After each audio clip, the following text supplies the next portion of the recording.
Hello everyone. I hope you all are doing really well. So directly अब आते हैं chapter के ऊपर। आज की मेरी क्लास का टॉपिक क्या रहने वाला है, chapter number 5, that is note making. ठीक है, देखो इस पूरे चैप्टर में पहले तो मैं बता दूं होने क्या वाला है। इस चैप्टर के अंदर आपको पैसेजेस दिए जाएंगे। ठीक है, जैसे कॉम्प्रिहेंशन पैसेज में दिए गए थे आप लोगों को, कॉम्प्रिहेंशन पैसेज में भी आपको पैसेज होता है, आपके पास आता है एंड देन उसमें से आपको क्वेश्चंस के आंसर देने होते हैं। उसको रीड कर लेने के बाद यहाँ पर भी आप लोगों के पास पैसेजेस होंगे, मगर इन पैसेजेस को आप लोग क्या करने वाले हैं, पढ़ने के बाद समझने के बाद इसमें से आप अपने नोट्स बनाने वाले हैं। और नोट्स बनाने का मतलब क्या है, आप इस पैसेज को ना शॉर्ट करने वाले हैं। देखो आजकल के बिजी शेड्यूल में, आजकल के बिजी एनवायरनमेंट में I really don't think so कि किसी के भी पास इतना एक्स्ट्रा टाइम है कि वो लंबे लंबे एसेज एंड पैसेजेस जो है ना उनको रेफर करे। सो टाइम सेविंग करने के लिए और प्रॉपर अच्छी अंडरस्टैंडिंग करने के लिए बेटर ये रहता है कि आप लोग ना अपने नोट्स फॉर्म कर लें। ठीक है, और फिर इन्हीं नोट्स फॉर्म कर लेने से आप लोग आगे चलकर क्या बना सकते हैं, अपनी खुद की एक समरी। समरी जो होता है, देखो पैसेज क्या होगा, आप लोगों का लॉन्ग एक मैसेज होगा, आप लोगों के लिए एक रिटन मैसेज होगा जिसमें से आप लोग नोट्स बनाएंगे। नोट मेकिंग होगी यहाँ पर, नोट मेकिंग। और उसी नोट मेकिंग की मदद से अब फाइनली आप इतने बड़े पैसेज की समरी बनाएंगे। समरी का तो मतलब ही आप लोग समझते ना, बिल्कुल उस पैसेज को शॉर्ट कर देना और बिल्कुल समराइज कर देना। मेन मेन पॉइंट्स आप लोगों के वही उसी के बारे में डिस्कस करना। ठीक है, यहाँ पर हाईलाइट किए जाएंगे वो मेन पॉइंट्स और यहाँ पर वो मेन पॉइंट्स आपके डिस्कस किए जाएंगे, but not in detail, right. So अक्सर बच्चों को कंफ्यूजन होती है कि मैम नोट मेकिंग और नोट टेकिंग क्या एक ही बात है। अक्सर बच्चों को लगता है, मैंने क्या वर्ड इस्तेमाल किया, बोलो तो, 1 सेकेंड। मैंने वर्ड इस्तेमाल किया नोट टेकिंग। क्या नोट टेकिंग और नोट मेकिंग एक ही बात है? The answer is no. Note taking का मतलब क्या होता है आप लोगों का कि आपके पास कोई मटेरियल आया और आपने उसमें से नोट्स बना लिए। ठीक है, आपने उसको या तो कॉपी कर लिया, दैट इज नोट टेकिंग।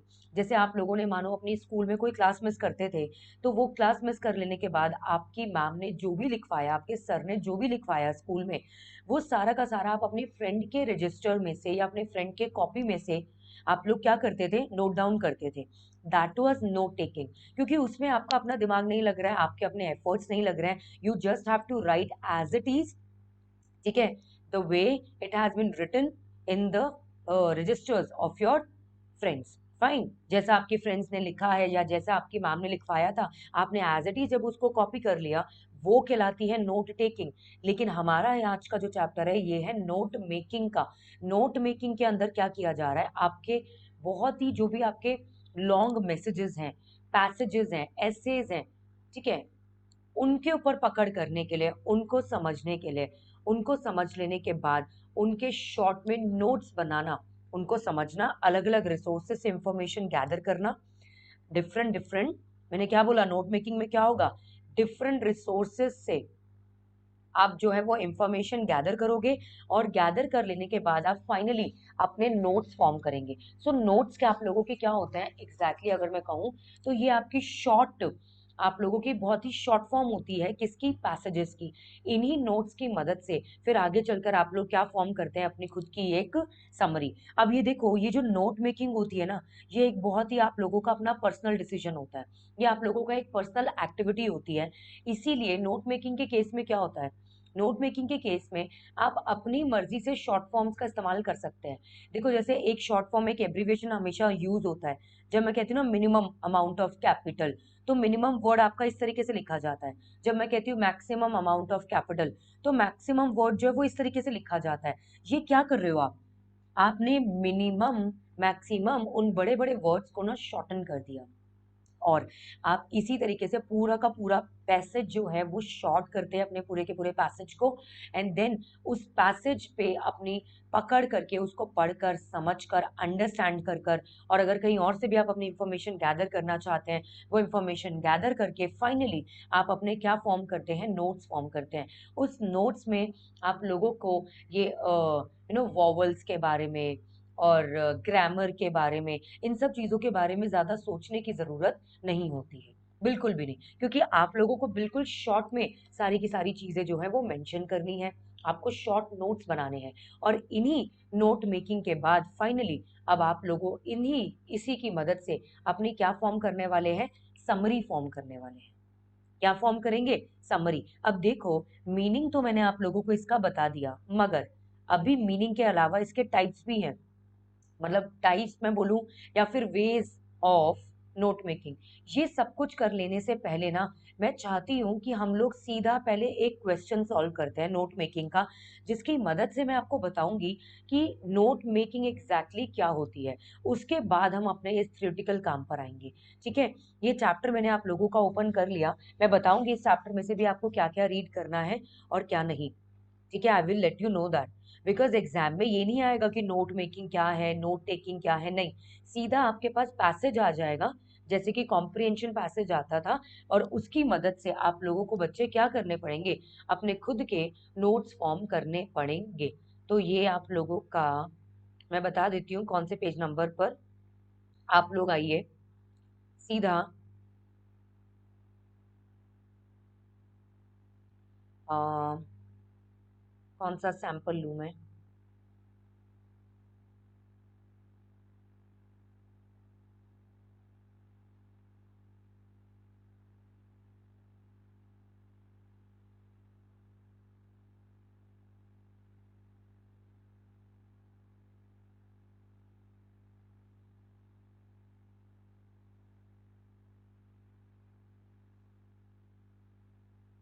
ये देखिए, चलिए ये एक एग्जाम्पल लिया है मैंने आप लोगों के सामने कि जैसे मैंने कहा था कॉम्प्रिहेंशन पैसेज में आपको पैसेजेस दिए जाते हैं, पैराग्राफ्स दिए जाते हैं, आपको उनको रीड करना होता है, उसमें से क्वेश्चंस के जवाब देने होते हैं।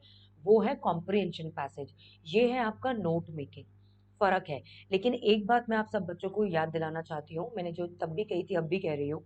आपकी इस बीसीआर के बुक के अंदर जितने भी पैसेजेस दिए गए हैं, जितने भी आप लोगों के ये नोट्स दिए गए हैं, गाइस प्लीज इनको रीड आउट कम से कम दो दो दफा आपको जरूर करना है, at least for 2 times, at least twice. ठीक है, कम से कम आपको इतना रीडिंग तो करना ही होगा, अगर आप लोग चाहते हैं कि आप लोगों के पास जो है वो प्रॉपर अंडरस्टैंडिंग आए, एंड देन फाइनली आप लोग जो है अपना अटेम्प्ट कर पाए क्वेश्चंस को।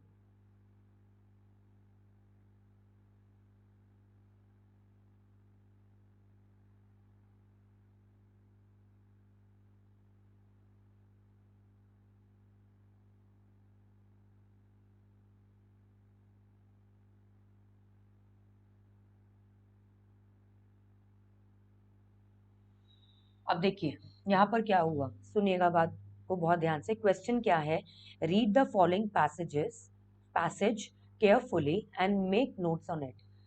हेडिंग्स बनाइए, सब हेडिंग्स बनाइए, and use the recognisable abbreviations wherever necessary. Abbreviations यानी कि वही आपके वो जो शॉर्ट फॉर्म, लाइक मिनिमम का MIN डॉट, मैक्सिमम का MAX dot, right. use a format you consider suitable, supply an appropriate title to it and also write a summary। यानी कि आप लोगों को क्या करना है, अब फाइनली आपको नोट मेकिंग करनी है। आपको पैसेज दिया गया है और उस पैसेज की मदद से आपको नोट्स बनाने हैं, फॉर्म करने हैं। ठीक है, वो नोट्स बनाते समय आपको हेडिंग्स देनी होगी, ठीक है, सब हेडिंग्स देनी होगी, ये सारे काम करने होंगे। और फिर इन्हीं नोट्स की मदद से आपको क्या फॉर्म करना है, समरी। तो मैं एक क्वेश्चन आप लोगों के सामने अभी सॉल्व कर रही हूँ। ठीक है, उसके बेसिस पे वी विल अंडरस्टैंड बेटर कि किस तरीके से इस चैप्टर को हम लोगों को क्रैक करना है। So see, if you are looking for ways, ये पैसेज अब शुरू हो चुका है, आपका पेपर में इसी तरीके से आएगा, नोट मेकिंग में से क्वेश्चन आता ही आता है, ये आप मानकर चलिए। और अगर मैं कहूँ ना, ये फ्री फंड के मार्क्स होते हैं आप लोगों के। थोड़ी सी टिप्स और ट्रिक्स आप लोगों को बस ध्यान में रखनी होगी, एंड देन उसके बेसिस पर आपको अपने नोट्स बनाने हैं, एंड देन नोट्स के बेसिस पर आपको समरी बनानी है। कभी कभी तो समरी बनाने के लिए बोलते भी नहीं है, कहते हैं सीधा नोट्स बना दो। तो कैसे होगा, देखते हैं। पहले रीडिंग करते हैं, एंड जैसा मैंने कॉम्प्रिहेंशन पैसेज में सिखाया था, हर पैराग्राफ बेटा आपको कम से कम 2 दफा पढ़ना है। इसको भी हम 2 दफा पढ़ेंगे। If you are looking for ways to improve your writing skills, कुछ राइटिंग स्किल्स से रिलेटेड ये पैसेज है। If you are looking for ways to improve your writing skills, there is one surefire way to accomplish this. Every time we sit down to write an article, The intention should be to try and keep the things short and sweet. 2 लाइनें कर ली, अब तीसरी लाइनें पे जाने से पहले 2 लाइनें दोबारा पढ़ लो ताकि आप लोगों को प्रॉपर अच्छी तरीके से इसकी समझ हो जाए। कोई जल्दीबाजी करने की जरूरत नहीं है, ओवर कॉन्फिडेंस में प्लीज मत रहिएगा, ठीक है। If you are looking for ways to improve your writing skills, there is one surefire way to accomplish this. Every time we sit down to write an article, the intention should be to try and keep the things short and sweet. अगर आप चाहते हैं कि आप लोगों की writing skills जो है वो इम्प्रूव हो जाए, तो उसके लिए आप लोगों को बहुत सारे आप लोगों के पास एक शो वे आपके पास कई तरीके हैं, और उनमें से एक तरीका है आर्टिकल राइटिंग का। Good articles are short articles. अच्छे आर्टिकल्स वो माने जाते हैं जो कि शॉर्ट होते हैं, बिकॉज आजकल के ज़माने में किसी के पास टाइम नहीं है to read long messages. So good articles are short articles that get a point across with the minimal amount of words used. All too often, however, we find ourselves going off on tangents, thereby increasing the length of the article. Effective writing skill include the ability to write less. अगर आप चाहते हैं कि आपकी writing skills जो है वो improve हो, the best way is to the best way is कि आपको कम से कम शब्दों का इस्तेमाल करके ज्यादा से ज्यादा अपना पॉइंट क्लियर करना है. That is the best writing skill. Okay, so effective writing skill includes the ability to write less and say more, but without repetition this skill can be hard to develop. एक बारी दोबारा से अब की बारी quickly पढ़ लेंगे. If you are looking for ways to improve your writing skills, there is one sure way to accomplish this. Every time we sit down to write an article, the intention should be to try and keep the things short and sweet. Good articles are short articles that get a point across with the minimum amount of words used. All too often, however, we find ourselves going off on tangents, thereby increasing the length of the articles.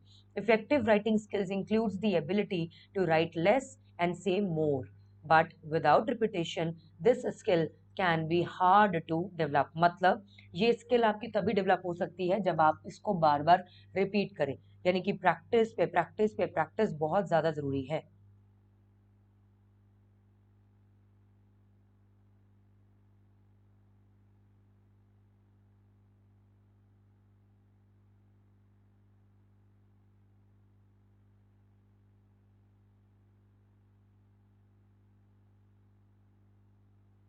ठीक है.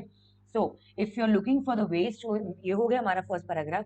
देखो, जब आप लोग comprehension passage में भी passages पढ़ोगे और नोट मेकिंग में जो पैसेज आएंगे जब आप वो पढ़ेंगे ना, तो मैं एक चीज आपको कहना चाहती हूँ कि अगर बीच में कोई भी ऐसा वर्ड आता है जिसका मीनिंग आपको नहीं पता, तो उसको देखकर घबरा मत जाना, आगे बढ़ जाना. ठीक है. और जैसा कि मैंने कहा ही है, हर पैराग्राफ आपको कम से कम 2 दफा पढ़ना है, तो वो पूरा पैराग्राफ पढ़कर आपको एक आइडिया लग जाएगा कि एग्जैक्टली इस पैराग्राफ में क्या बात करी जा रही है. तो अगर एक आधा वर्ड का मीनिंग आपको नहीं भी आता होगा ना, चल जाएगा काम. थोड़ा प्रैक्टिकली बात करते हैं हम लोग, है ना.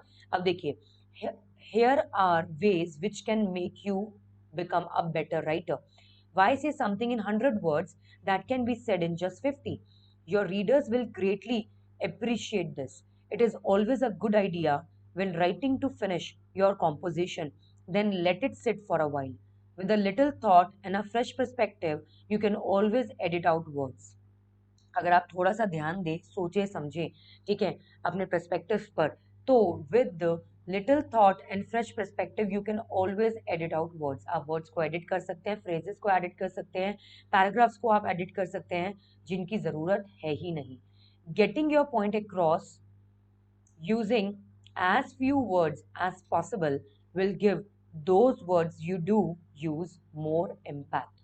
Getting my point? So here, अब दोबारा पढ़ देते सेकंड पैराग्राफ, अब थोड़ा जल्दी. Here are ways which can make you better writer. Why say something in 100 words that can be said in just 50? Your readers will greatly appreciate this. It is always good idea when writing to finish your composition and then let it sit for a while. With a little thought and a fresh perspective, you can always edit out words, phrases, and even paragraphs that are not needed. Getting your point across using as few words as possible will give those words you do use more impact. Third paragraph. Your ability to stick to the subject and get to the point is something every reader will appreciate. A common tendency for writer is to sometimes deviate from the main point of their article. In fact, meandering away from your intended subject can irritate the readers. मतलब लिखते समय please make sure कि आप अपने point पर stick रहें। अक्सर ऐसा होता है कि हम लोग कभी कभी बात करते समय भी ऐसा होता है, एंड लिखते समय भी हम लिखते लिखते ना पॉइंट से जो मेन सब्जेक्ट है उससे डाइवर्ट हो जाते हैं। So if you want to be a good writer, please try not to get diverted out of your main subject और your main topic. So your ability to stick to the subject and get to the point is something every reader will appreciate. A common tendency for most writers is to sometimes deviate from the main point of their articles. In fact, meandering away from your intended subject can irritate readers to the point where they don't even finish reading what you actually wrote. The additional content does not necessarily add any value to the article itself and therefore should be left out when possible. अगर आपको लगता है कोई additional content ऐसा है जिसकी जरूरत नहीं है, so please just leave it. Learn to write so everybody understands you. Don't try to impress them with your vocabulary. मतलब इस तरीके से अपनी राइटिंग स्किल्स को इम्प्रूव करिए, इस तरीके से लिखिए, ठीक है, कि सभी आपकी राइटिंग को समझ पाए। राइटिंग मतलब I am not talking about that, I am talking about the content, कि सभी आपके कंटेंट को समझ पाए। ज्यादा इम्प्रेस करने के चक्कर में अगर आपने डिफिकल्ट वोकैबुलरी यूज कर ली ना, तो बच्चे कोई नहीं पढ़ेगा उसको, कोई आपके आर्टिकल को पूरा नहीं पढ़ने वाला। So the need for a dictionary is not what your readers are looking for. पता चला आपने इतनी टफ वोकैबुलरी यूज कर ली इंप्रेशन दिखाने के लिए कि आपके जो भी रीडर्स जब आपके आर्टिकल्स पढ़ रहे हैं, तो पढ़ते समय they actually have to look for a dictionary. तो इतने एफर्ट्स कौन करता है आजकल के टाइम में? कोई नहीं करता ना। सो प्लीज मेक श्योर कोई भी एक्स्ट्रा या किसी भी तरीके की आप लोगों को, अगर हम कहें जिसको हम कहते हैं डिफिकल्ट वोकैबुलरी जो है, उसका इस्तेमाल करने की जरूरत नहीं है। The need for a dictionary is not what your readers are looking for, since this takes additional time and is inconvenient. Always write to and for the journal audience and never assume that they have an appreciation for a verbose vocabulary. This only makes their reading all the more difficult and less enjoyable. The best way to improve your writing skill is through repetition. Guys, अगर मैं कोई एक आधा paragraph नहीं भी पढ़ती हूँ 2 times, so that doesn't mean कि आपको भी नहीं पढ़ना है। आपको प्लीज हर पैराग्राफ मिनिमम 2 दफा पढ़ना ही पढ़ना है, और वो भी प्रैक्टिस करते समय। अभी जब आप लोगों के पास 30 से 35 दिन है, अभी तो आपको ये काम करना ही करना है, ठीक है। One of the most effective writing talent a person can develop is the ability to write less and say more. This is particularly true when you write an article, since you want to capture the reader's attention without boring them. As a rule of thumb, good articles are short articles. ठीक है, अब ये देखो, ये notes बना दिए, passage था आपके पास और ये नोट्स बना दिए। नोट्स में नोट मेकिंग हो गई। नोट मेकिंग में हेडिंग देखो क्या है, इंप्रूव योर राइटिंग स्किल्स, और ये शॉर्ट नोट्स हैं। फर्स्ट पैराग्राफ में क्या लिख दिया, ये अब ये देखो, ये जो शॉर्ट फॉर्म्स आप लोगों की दी गई है ना, इन शॉर्ट फॉर्म्स को ऐसा नहीं कि इसमें यहाँ पर कोई सेट ऑफ रूल है कि शॉर्ट फॉर्म्स वो ही होगी, ऐसी ही होगी और वैसी ही होगी। जैसा कि मैंने बोला कि नोट मेकिंग आप लोगों का एक बिल्कुल ही पर्सनल एस्पेक्ट है। नोट मेकिंग आप लोगों का एक बिल्कुल ही पर्सनल एस्पेक्ट है। तो आप किसी भी वर्ड को कितना भी शॉर्ट करके अपनी अंडरस्टैंडिंग के लिए लिख सकते हैं, लेकिन आपको एग्जामिनर को तो बताना पड़ेगा ना। तो एग्जामिनर की सहूलियत के लिए आप लोग क्या करेंगे, नीचे कीज लिख देंगे। मतलब आप लोग मेंशन अलग से कर देंगे, एक डिक्शनरी दे देंगे कि आपने ये जो नोट्स में कंसोलिडेट वर्ड शॉर्ट में ये जो लिखा है, ये जो शॉर्ट में आपने वर्ड इस्तेमाल किया है, इसका मतलब क्या है, कंसोलिडेट है। आपको जितना मिनिमाइज करना है एक शब्द को आप करो, मगर एक चीज का ख्याल रखिएगा, ये कंसोलिडेट वर्ड अगर आपने कहीं और इस्तेमाल किया तो वहां पर भी आपको यही स्पेलिंग का इस्तेमाल करना पड़ेगा। सो ऐसा कोई सेट ऑफ रूल नहीं है कि आपको ये वर्ड इतना छोटा लिखना है, इतना बड़ा लिखना है, एब्रिविएशन ऐसी होगी, वैसी होगी, कैसी होगी, ऐसा कोई सेट ऑफ रूल नहीं है। हाँ, एक स्टैंडर्ड चलता आ रहा है कई चीजों में, जैसे कि अगर हम लोग नोट्स बनाते समय इस तरीके का एरो करते हैं तो उसका मतलब होता है फॉरवर्ड, इस तरीके का हम एरो बनाते हैं तो उसका मतलब होता है backward.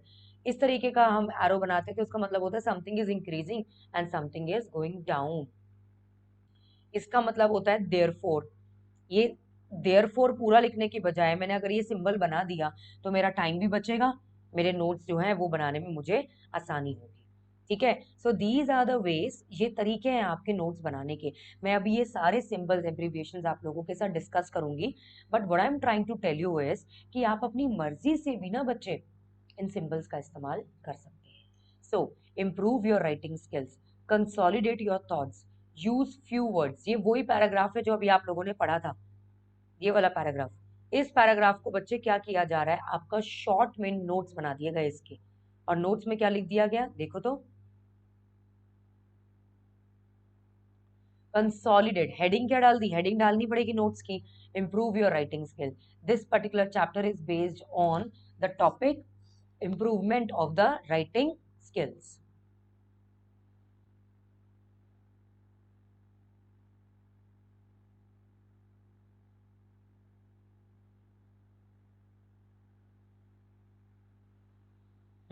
Improvement of the writing skills. So consolidate your thoughts, use few words, give the topic some thought, edit the unwanted words, phrases and even paras.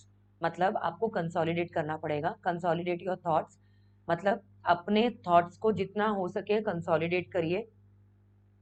ठीक है, अगर वो सिमिलर नेचर के हैं तो उनको कंबाइन करिए, कम से कम शब्दों का इस्तेमाल करिए।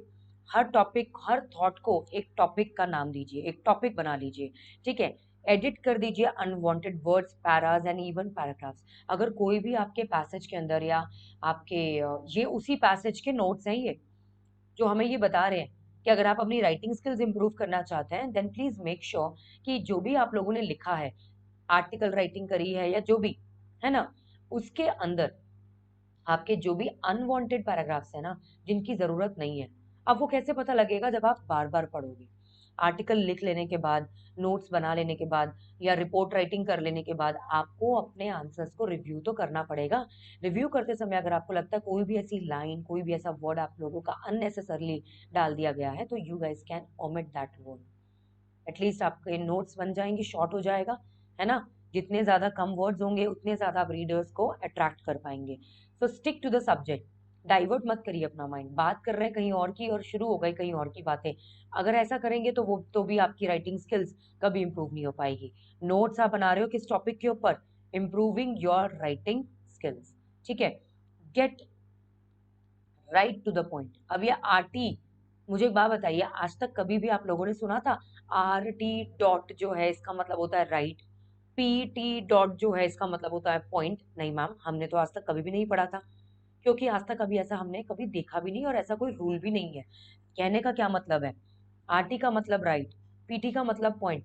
कहने का मतलब है कि जब आप अपने भी नोट्स बनाते हैं ना, तो नोट्स बनाते समय आप अपनी मर्जी के एब्रिविएशंस का इस्तेमाल कर सकते हैं, अपनी मर्जी से किसी भी वर्ड को शॉर्ट कर सकते हैं। बस ध्यान रखिएगा कि उस वर्ड का इस्तेमाल जब आगे भी कभी होगा तो इसी तरीके से होगा, फिर उसी नोट्स की जब मैं बात कर रही हूँ।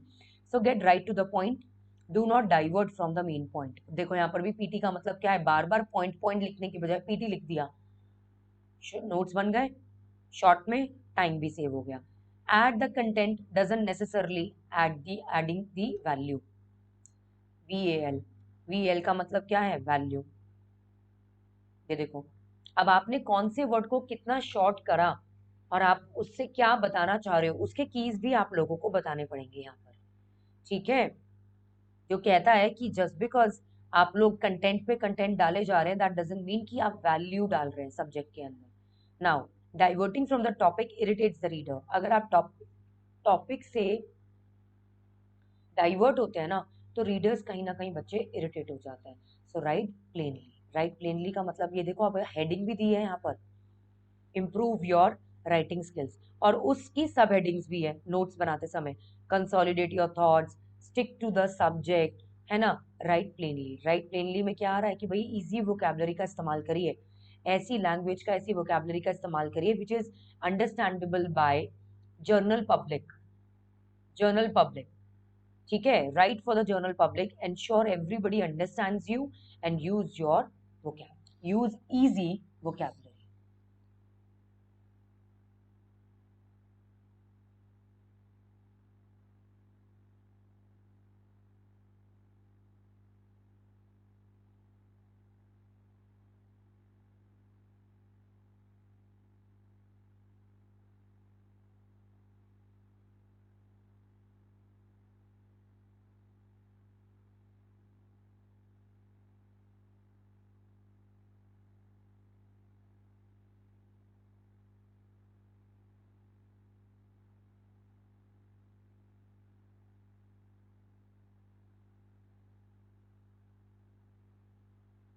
1 second.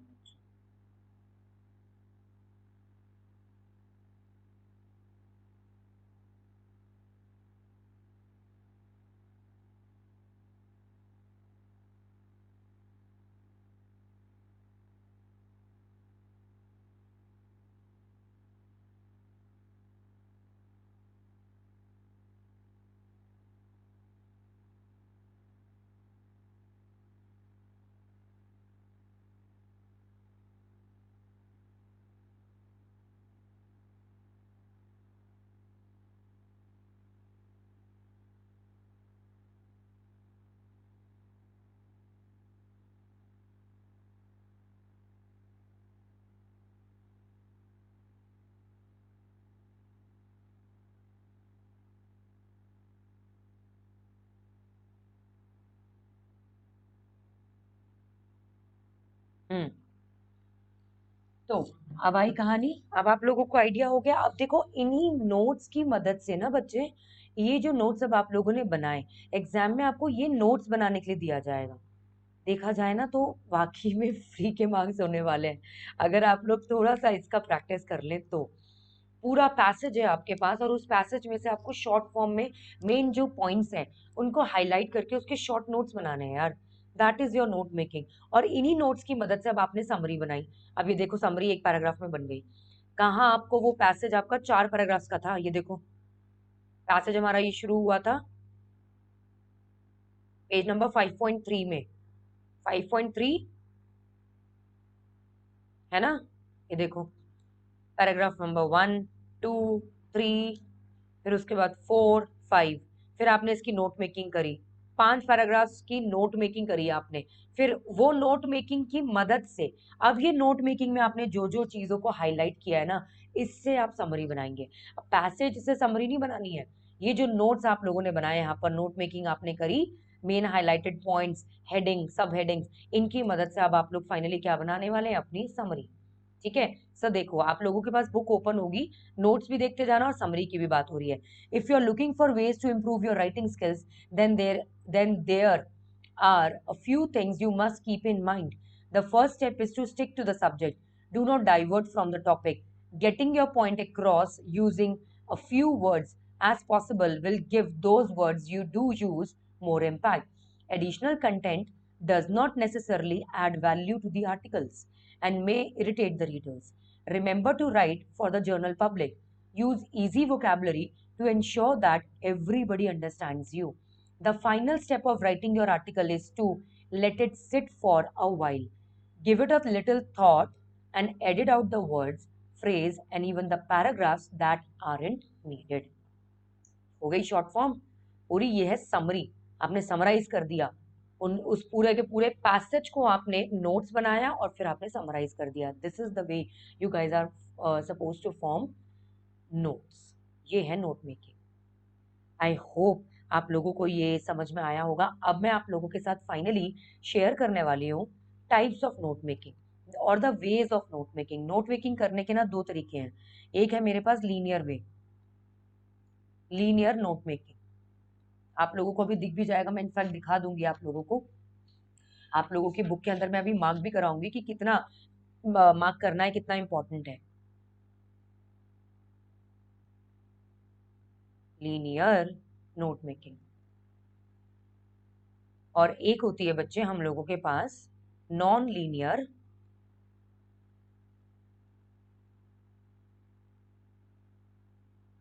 Note making. Linear note making जो है इसका मतलब क्या होता है, ध्यान से सुनिएगा। लीनियर नोट मेकिंग का मतलब है कि जो भी आप नोट्स बनाएंगे ना, सबसे सिंपलेस्ट फॉर्म होती है हम लोगों की, और ये सिंपलेस्ट फॉर्म में आप लोगों के पास हेडिंग्स होनी चाहिए। ठीक है, सब हेडिंग्स होनी चाहिए। मतलब सिंपल है, आपके पास बड़ा सा पैसेज होगा, ठीक है, उसमें से आपको जो भी इंपॉर्टेंट पॉइंट्स है, जो भी हाईलाइटेड पॉइंट्स है, उनका इस्तेमाल करके पॉइंट्स लिखने हैं। बहुत बड़े बड़े पैराग्राफ्स नहीं बनाने हैं, सिंपल पॉइंट्स लिखने हैं। पॉइंट्स, उनके सब पॉइंट्स, उनके सब पॉइंट्स हो सकते हैं। सिंपल है, आप लोगों को इस तरीके से ये नोट मेकिंग करनी है। दिस इज द वे। ये पहला पॉइंट, उसका सब पॉइंट, ये दूसरा पॉइंट, उसका सब point. This is the way you are suppose to make the notes in the case of the linear note making. मैं अभी बुक में से भी दिखाऊंगी, सुनो बस अभी ध्यान से। एक होती है मेरे पास क्या, non linear note making. Non linear note making में क्या होता है, जैसे कि फ्लो चार्ट्स बनाना, ठीक है, मैप्स बनाना आप लोगों का, इसके अलावा टेबल्स फॉर्म करना, ठीक है, ट्रीज फॉर्म करना। ये अब ये सब क्या है मैम, ये कौन से फॉरेस्ट्री और जंगलों की बातें हो रही है क्या यहाँ पर? ऐसा कुछ भी नहीं हो रहा है, अभी आपको एक्सप्लेन किया जाएगा कि ये एग्जैक्टली इसका क्या मतलब है।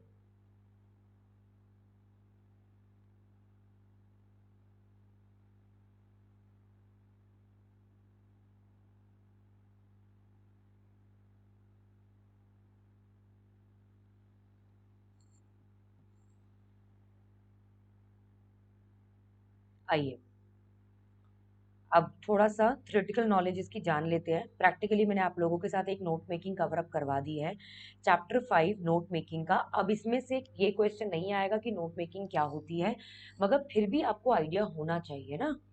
प्रैक्टिकली एक क्वेश्चन मैंने करवा दिया। देखो, अब आपको ये पूरा पेज तो पढ़ना ही है, ये वाला पेज तो आपको पढ़ना है फॉर श्योर, ठीक है। थोड़ा सा इनफैक्ट मैं रीड भी करवा देती हूँ आप लोगों को। देखिए, note making is essential study skill. Amongst the most important measures to achieve the excellence in academics is making good notes and reviewing them regularly to maximize your learning. According to the dictionary definition, note making is the practice of recording the information from another source. The source could be a book, an event, a meeting, a journal owner, oral discussion. Note making is useful as going through the bulky documents, both hard copy या फिर soft copy, or listening to long lectures and attending day-long conferences, trying to remember what was preached can be very tedious. It can be very tedious, right? Moreover, it has become imperative matlab important, that the skills of note making be developed in the world where there is an explosion of information. आजकल के ज़माने में information की बहार है ना? तो note making तो डेफिनेटली आना चाहिए। बाकी का आप रीड कर लीजिएगा, ठीक है। अच्छा, ये एडवांटेज भी आपको रीड करना है, प्लीज टिक मार्क कर लेना अपनी बुक के अंदर, अभी टिक मार्क करिएगा गाइस। अच्छा, strategies for effective note making read कर लेना। बाकी स्ट्रैटेजीज वही रहने वाली है आप लोगों की जो मैंने थोड़ा बहुत कॉम्प्रिहेंशन पैसेज में पढ़ाई थी, कि आपको रीड करना है, देन आपको दोबारा रीड करना है, फिर आपको जो भी मेन मेन हेडिंग्स है या मेन मेन आप लोगों का, ठीक है, टाइटल्स है, उन वो बनाने होंगे based on the main idea. तो कोशिश करिए कि हेडिंग आपकी शॉर्ट होनी चाहिए। Avoid using long sentences as a title. जैसे वहां पर हमने अभी पढ़ा था इम्प्रूव योर राइटिंग स्किल्स, सिर्फ 3 वर्ड्स थे और आपका हेडिंग कवर अप हो गया। सो ये आप पढ़ लेना, बाकी इसकी ये टिप्स मैं आप लोगों को दे चुकी हूँ ऑलरेडी, बट एक बारी रीडिंग कर लेना। नोट मेकिंग और नोट टेकिंग, इसके बीच का डिफरेंस भी just read once, just once, ठीक है। अब आता है स्टाइल्स ऑफ नोट मेकिंग, जिसको मैं कहती हूँ वेज ऑफ नोट मेकिंग, जो मैंने अभी आप लोगों के साथ कवर्ड करवाया, जो मैंने अभी बताया था ना आप लोगों को। क्या बताया था? Linear, non linear, something like that, है ना।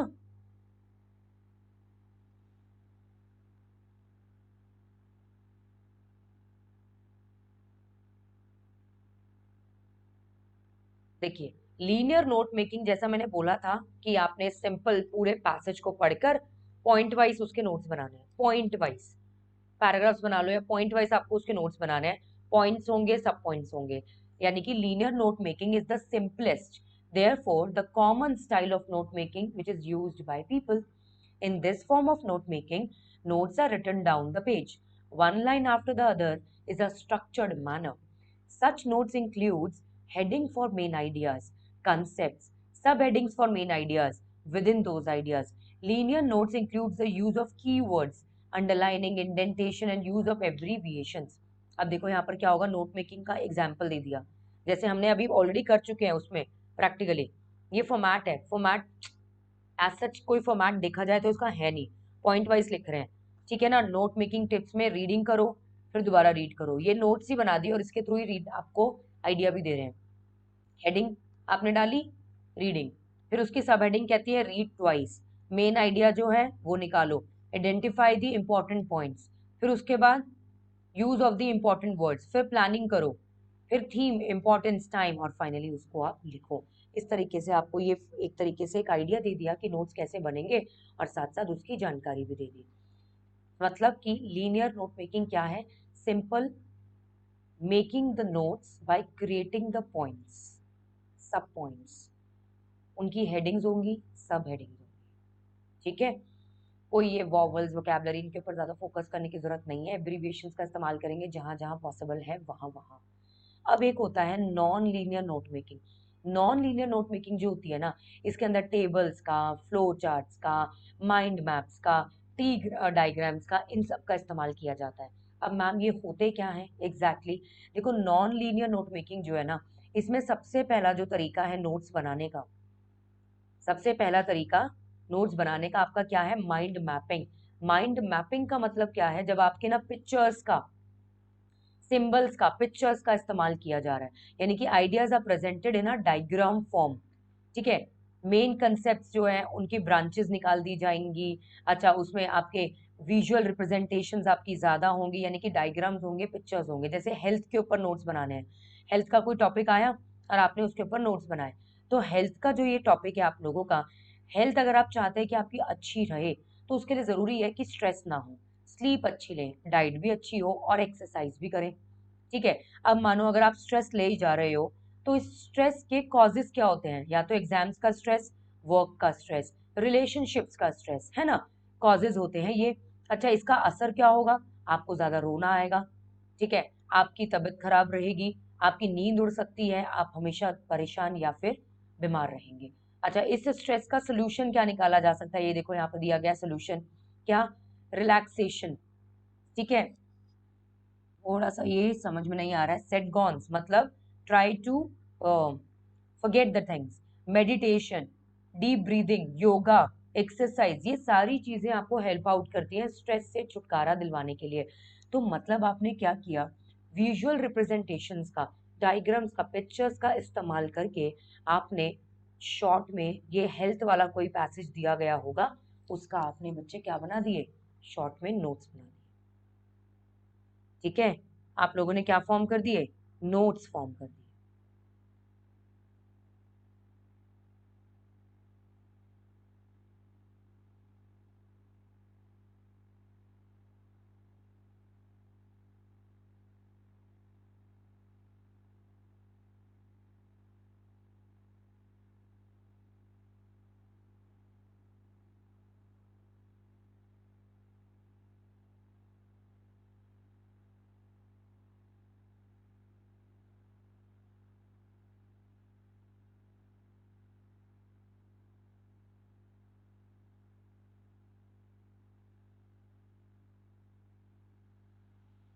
सो नॉन लीनियर में क्या होगा? नॉन लीनियर में मेरे पास चार पांच तरीके हैं। सबसे पहला है माइंड मेकिंग, माइंड मैपिंग, दूसरा है मेरे पास टेबल्स, तीसरा आएगा फ्लो चार्ट्स, फिर एक आएगा टी डायग्राम। आप लोगों का ये हो गया माइंड। माइंड मैपिंग के केस में क्या होगा? आप विजुअल्स रिप्रेजेंटेशंस का, डायग्राम्स का, इनका इस्तेमाल करके आप अपने शॉर्ट नोट्स बनाएंगे। ठीक है, नेक्स्ट एक तरीका है non linear notes, non linear तरीके से नोट्स बनाने का, टेबल्स। जैसे ये टेबल बना दिया आप लोगों ने, टेबल बनाने से क्या होता है? डिफरेंसेस पता लगते हैं, और जब दो चीजों के बीच में आप डिफरेंसेस अच्छे तरीके से पढ़ लेते हो ना, तो आप उसको ज्यादा और अच्छे तरीके से समझ पाते हो। जैसे कोअर्जन और अनड्यू इन्फ्लुएंस है, उनको मैंने अलग अलग भी पढ़ाया था और बाद में मैंने डिफरेंसेस भी करवाए थे। दो कारण थे, एक एग्जाम में पूछा गया है और दूसरा डिफरेंसेस कर लेने से ना आपको ज्यादा क्लैरिटी आ जाती है। सो ये जो डिफरेंसेस के थ्रू आपके नोट्स बनाना, टेबल के through notes banana is a non linear kind of making notes. So table is most commonly used to make the comparisons. This form of note making is an extremely simple and effective way of presenting differences and similarities with clarity. Simple है, ठीक है। अब देखो इन्होंने example के तौर पर क्या किया, लीनियर और नॉन लीनियर नोट मेकिंग जो है ना, इन्हीं के बीच का डिफरेंसेस समझा दिया कि लीनियर में क्या होगा? Connections between ideas are clear, connection between ideas are very clear, not very usually appealing, visually very visually appealing, क्योंकि यहाँ पे पिक्चर्स का इस्तेमाल किया जा रहा है, डायग्राम्स का, फ्लो चार्ट्स का, सब चीजों का। यहाँ पर तो आपके क्या हो रहा है? सिंपल पॉइंट्स बनाकर लिखे जा रहे हैं। So very difficult to add information later, but normally it is easy to add information later because एक ब्रांच ही तो निकालनी है, निकल जाएगी। है ना। यहाँ पर तो आपने पॉइंट्स लिख दिए होंगे तो स्पेस बचेगा नहीं, तो नई इंफॉर्मेशन अगर कोई ऐड ऑन करनी होगी तो बड़ी दिक्कत आएगी। अच्छा, ये स्ट्रक्चर्ड है, it's not very much structured, है ना, कहीं से भी कोई भी ब्रांच निकल जाएगी। It is made using a format, there is no fixed format.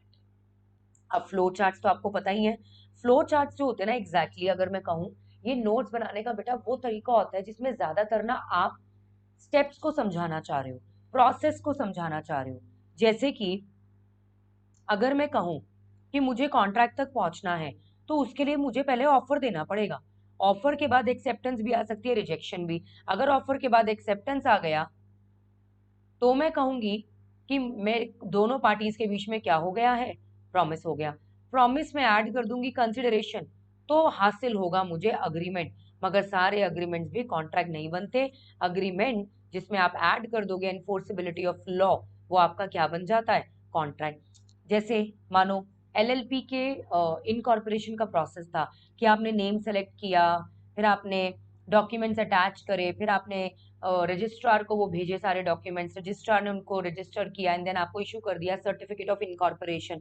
मतलब आप समझ रहे हो, ये जो फ्लो चार्ट्स होते हैं ना आप लोगों के, इनका इस्तेमाल ज्यादातर कब किया जाता है, जब आप कोई ना कोई प्रोसेस समझा रहे हैं, जब आप लोग कोई ना कोई प्रोसेस समझा रहे हैं किसी भी तरीके का। A flow chart is a useful form of notes. It is best used when a process or a change over time needs to be depicted. A flowchart usually has steps shown in boxes connected by arrows which give one an idea about the sequence of events or the processes. Next, अब ये देखो, ये example दे दिया इन लोगों ने। इन्होंने क्या किया, ये बैंक अकाउंट ओपन करने का प्रोसेस है। Customer fill ups the application form in the prescribed manner. Customer must have to sign on the signature card, पेगमेंट सिग्नेचर कार्ड, मतलब पहले फॉर्म भरो फिर उसको साइन करो, ठीक है। लेटर ऑफ इंट्रोडक्शन जो है वो भी चाहिए होगा आपसे। फिर बैंक के जो ऑफिसर्स हैं वो उसको स्क्रूटनाइज करेंगे। फिर आप लोग इनिशियल डिपॉजिट्स पे करेंगे कैश की फॉर्म में, चेक वेक नहीं चलेगा। फिर उसके बाद बैंक ऑफिशियल्स आपको चेकबुक इशू करेंगे। बस now the account is ready for the operation. Process है मतलब यहाँ पर बैंक अकाउंट को ओपन करने का, ये पूरा का पूरा प्रोसेस आप लोगों को दिया गया है। पहले ये, फिर ये, फिर ये, फिर ये, फिर ये, फिर ये, और उसके बाद ये। This is the way you guys are suppose to have this note making. Next, a T diagram if turned upside down resembles a tree. अगर आप इसको उल्टा कर देंगे तो ये ट्री की तरह ही लगेगा ना, because it has got so many branches. तो जब हायरार्की होती है, ब्रांचेस ज्यादा होती है, so this is the way जिनकी this T diagram is the way जिसकी मदद से हम लोग क्या फॉर्म करते हैं, अपने नोट्स फॉर्म करते हैं। So a T diagram if turned upside down resembles a tree. They are used to show classification. जब वैरायटी बहुत होती है, हायरार्की होती है, वैरायटी होती है आप लोगों के पास ना बहुत सारी, तब आप लोग टी डायग्राम का इस्तेमाल करते हैं। So these are the ways जिनकी मदद से आप लोग क्या करते हैं, नोट मेकिंग करते हैं। अब इसमें जो ज्यादातर आप लोगों का एग्जाम में पूछे जाते हैं ना, वो लीनियर नोट मेकिंग है, which is actually little boring, not that much interesting. तो अभी एग्जाम में तो यही पूछा गया है ज्यादातर, बट दैट डजंट मीन कि आप ये सब को, आपको ये सब कुछ नहीं करना है। यू नेवर नो, पूछ लिया तो नोट मेकिंग में से क्वेश्चन तो आता ही आता है।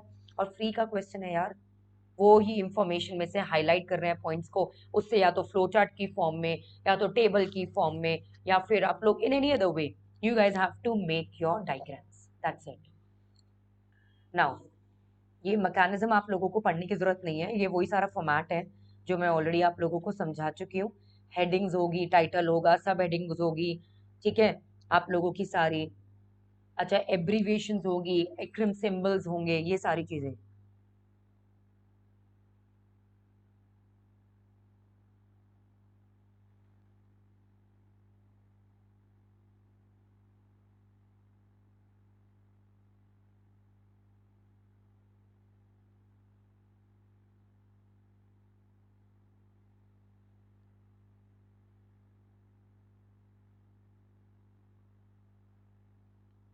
1 सेकेंड ना।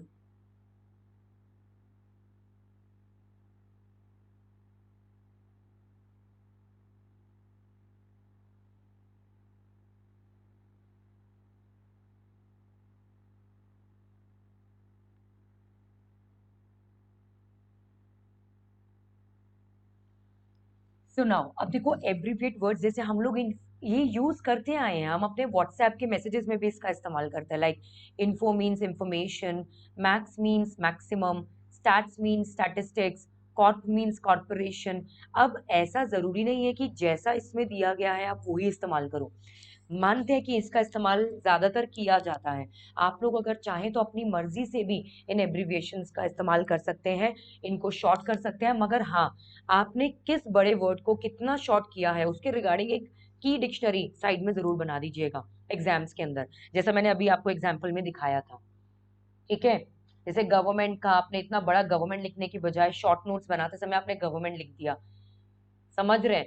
ऐसा क्यों बोला जाता है कि आप अपनी मर्जी से एब्रिविएशंस लगा सकते हैं? ऐसा क्यों बोला जाता है? ऐसा इसलिए बोला जाता है गाइस, बिकॉज बिकॉज क्योंकि क्योंकि फोकस जो रहता है ना, वो आपकी कन्वीनियंस पर है। जब भी इंसान नोट्स बनाता है वो अपने लिए बनाता है, किसी और के लिए नहीं बनाता है, अपनी कन्वीनियंस के लिए बनाता है, राइट। मगर अब क्योंकि ये आपको अभी एग्जामिनर की कन्वीनियंस के लिए बनाने हैं तो इसलिए आपको की पॉइंट्स लिखने पड़ेंगे, जैसा अभी मैंने पढ़ा था। ठीक है, अदरवाइज आप अगर अपनी कन्वीनियंस के लिए बना रहे हो तो फिर तो की पॉइंट्स लिखने की जरूरत ही नहीं है ना, अपने पर्सनल काम के लिए बना रहे हो आप लोग तो। omit the vowels. Abbreviations can also be formed by leaving out the vowels. It is still possible to understand the word, like problem, school का देखो शॉर्ट कर दिया, इस तरीके से। तो ये आप लोग अगर चाहें तो एक बार रीड कर लेना, there is no issue in that. ठीक है, देखो जैसे सिंबल्स का मैंने एक पहले एग्जांपल दिया था, आपको एंड लिखने की बजाय उसका साइन बना दो, परसेंटेज का साइन है, ठीक है, इंक्रीज का डिक्रीज का साइन है, ग्रेटर लेस देन के साइंस है हम लोगों के पास जो हम बचपन से यूज करते आ रहे हैं यार, लाइक सीरियसली, है ना। ये आप लोगों के ये सिंबल्स का इस्तेमाल करके भी आप अपने नोट्स बनाएंगे ना, तो आपकी प्रेजेंटेशन बहुत अच्छी रहेगी। Just read them once, there is no compulsory requirement कि आपको इनको नेसेसरली यूज करना ही करना है। Just take a chill pill. ठीक है,